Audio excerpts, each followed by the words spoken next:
আসসালামু আলাইকুম। ঝাল ঝাল ডিমের কোরমা রান্না করতে দুটো পেঁয়াজ কুচির সাথে কাঠবাদাম, কিশমিশ, কাঁচামরিচ দিয়ে আমি একটি মশলার ব্লেন্ড তৈরি করে নিচ্ছি। কড়াইতে পেঁয়াজ বেরেস্তা হতে বসিয়ে দিয়েছি।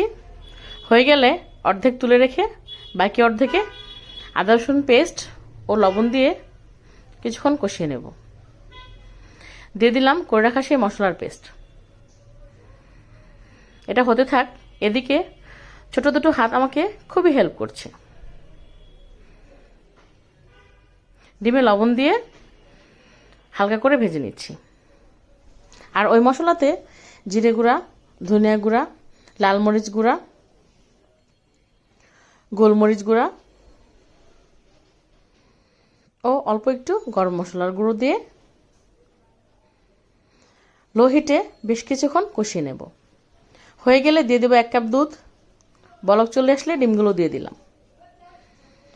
বেশ কিছুক্ষণ মিডিয়াম হিটে রান্না হওয়ার পর দিয়ে দিলাম পেঁয়াজ বেরেস্তা, কাঁচামরিচ ও অল্প একটু টমেটো সস।